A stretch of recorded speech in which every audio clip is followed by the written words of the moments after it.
So, here we are. Welcome back to a new episode of the series The Demonic Possessions That Shocked Humanity. तो आज हम एक case या demonic possession की बात करेंगे जिसके विक्टिम ने 32 साल तक एक्सोर्सिज्म के प्रोसेस में रही थी।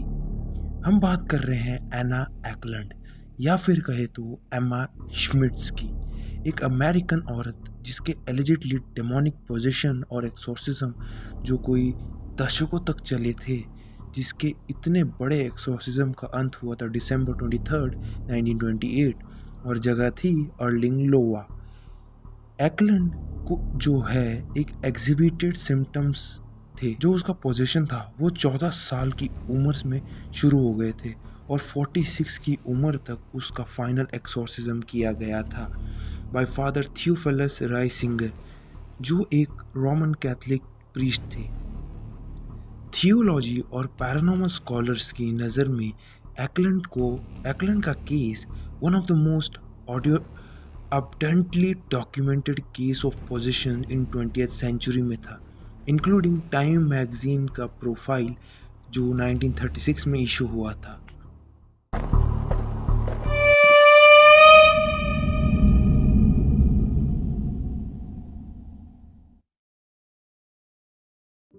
जून 18, 1912 एक्लैंड के ऊपर फादर थियोफिलस राइसिंगर, जो एक Capuchin priest the originally from Bavaria Germany से थे, जो कि एंट्रस्टेड थे by bishop Thomas Rohn of Des Moines from Iowa. Riesinger एक मॉन्क भी थे at the community of Saint Anthony's in Marathon Wisconsin. इन्होंने इस एक्सोर्सिज्म के बारे में बहुत कुछ लिखा है और डॉक्यूमेंट किया है, लेकिन 1912 के बाद ऑलमोस्ट 16 साल तक एक्लैंड को वापस कंसल्ट नहीं किया था। फिर जब 1928 का समर आता है, तब राइसिंगर को कंसल्ट किया जाता है to perform a second exorcism on Acland.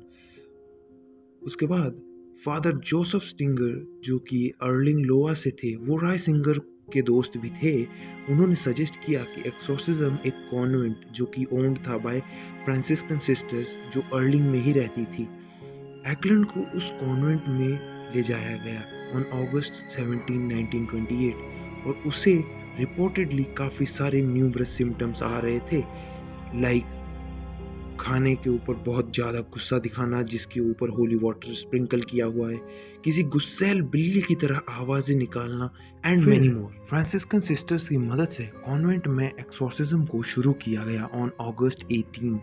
अब जो एक्सोर्सिज्म था वो रिपोर्टेडली काफ़ी वायलेंट हो गया था, लाइक एक्लैंड का लेविटेट करना, हाउलिंग करना, दरवाजे की फ्रेम से हैंग करना। द फर्स्ट सेशन, पहला सेशन चल रहा था until August 26 from August 18। उसके बाद सेकंड सेशन हुआ था from September 13 to September 20, followed by एक लास्ट सेशन जो 8 दिन तक चला था from December 15 to December 23, 1928। अब इतने सारे एक्सटेंसिव एक्सोर्सिज्म के नतीजे ये निकले कि एक्लैंड की बॉडी डिटोरिएट होना शुरू हो गई, क्योंकि एक तो खाना नहीं खा रही थी, दूसरा वॉमिटिंग कंसिस्टेंटली हो रही थी और उस वॉमिट में टोबैको के लीव्स निकल रहे थे। उसका सर, उसके होंठ, लिप्स, उसका पूरा चेहरा रिपोर्टेडली बहुत ज़्यादा सूज गया था या स्वेलिंग हो गई थी उसके चेहरे पर। और तो और वो कई सारी ऐसी भाषाएं, लैंग्वेजेस में बात कर रही थी जो आज तक उसने खुद भी नहीं सुनी थी।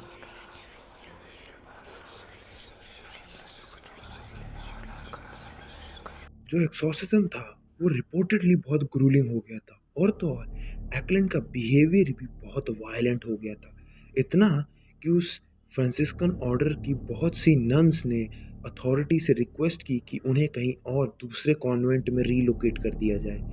एक्लैंड के पोजीशन का लोगों का ये मानना था that she was possessed by Judas Iscariot. अब यहाँ जिन लोगों को नहीं पता कि जुडास कौन है, बेसिकली जीसस क्राइस्ट के 12 डिसाइपल्स थे और उन्हीं डिसाइपल में से उनका एक बहुत ही ट्रस्टेड डिसाइपल था जिसका जिस जिन्होंने जीसस क्राइस्ट को बिट्रे किया था। Now back to story.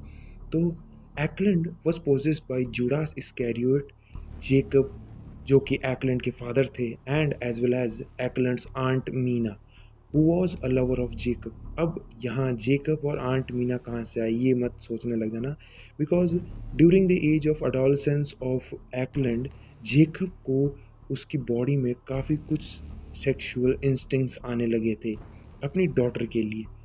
But but Acland ने उसे रिफ्यूज़ कर दिया। ऑब्वियसली यार, फादर एंड डॉटर के बीच ऐसा कोई रिश्ता थोड़ी होता है, बट ये चीज़ जेकब का जेकब कब का क्रॉस कर चुका था बाय हैविंग एन अफेयर और so called loving relationship with Ecklund's aunt Meena.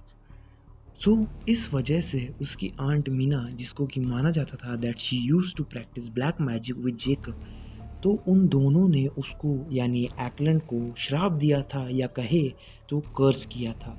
अब यहाँ एक्सोर्सिज्म की प्रोसेस के बीच एक्लैंड ने एक बहुत ही हाई फैल्सेटो वॉइस निकालना शुरू कर दिया था, विच अकॉर्डिंग टू फादर रेनसिंगर ये आवाज़ उसकी आंट मीना की ही थी। नाउ ऑन डिसम्बर 23, जो आखिरी दिन था एक्लैंड के एक्सोर्सिज्म का, उस दिन फादर रे सिंगर ने उन डीमंस को जो कि बॉडी में थे एक्लैंड के, उनको कमांड किया कि in the name of the Father, the Son and the Holy Spirit, through the intercession of the Blessed Virgin Mary to depart to hello.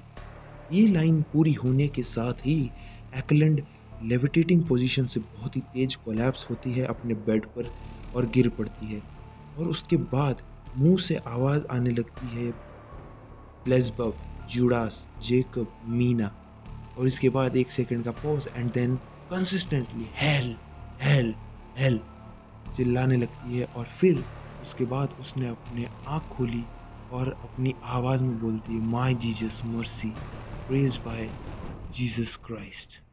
रे सिंगर के इस एक्सोर्सिज्म को रिपोर्टेडली सक्सेसफुल बताया गया, और इसके बाद एक्लैंड को माइल्डर और थोड़े मैनेजेबल सिम्टम्स आते थे।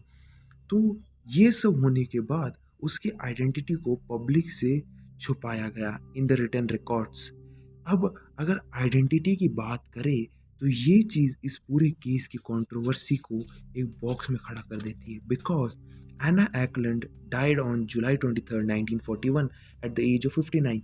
But there was also someone else named Hulda Emma Smith, which was that she died on June 23, 1964 at the age of 81. अब यहाँ आता है ये इस केस का कंट्रोवर्शियल फेज, एना एक्लैंड्स अर्ली लाइफ। कुछ सोर्सेज जो पब्लिश हुए हैं उनके अकॉर्डिंग एमा स्मिथ्स का जन्म मिलवाकी में मार्च 23, 1882 में हुआ था, and she was raised in Catholic house hold in marathon Wisconsin.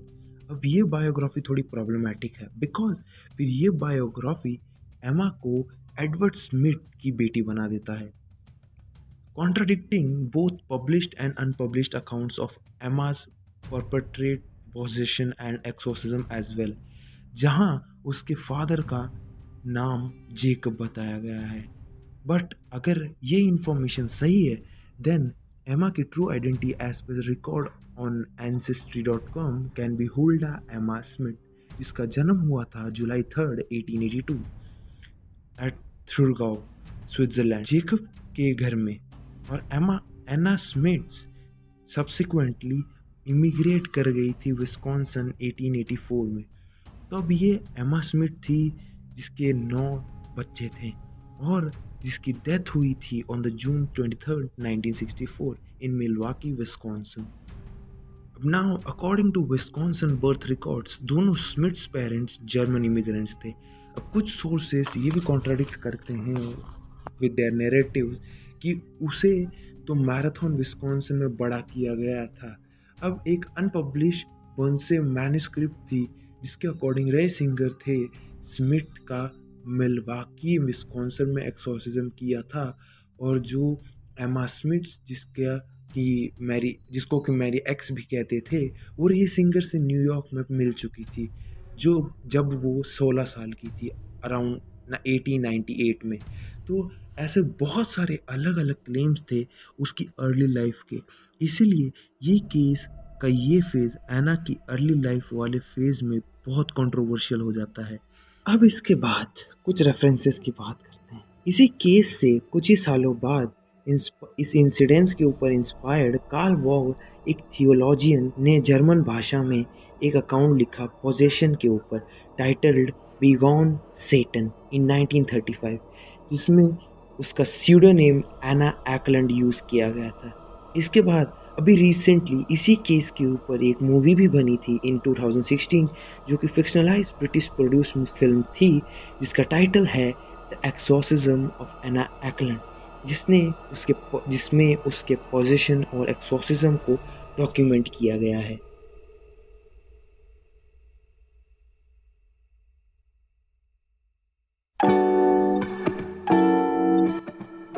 सुना, आई डोंट नो आपको वीडियो कैसी लगी हो, बट प्लीज़ यार कमेंट करके ज़रूर बताना एक बार कि कैसी लगी, and also suggest some new cases, ताकि मैं इस सीरीज़ के अलावा भी कुछ और नए चीज़ें ट्राई कर सकूँ। And will meet in the next episode और a new case study video. Till then take care and stay safe, stay curious and good bye.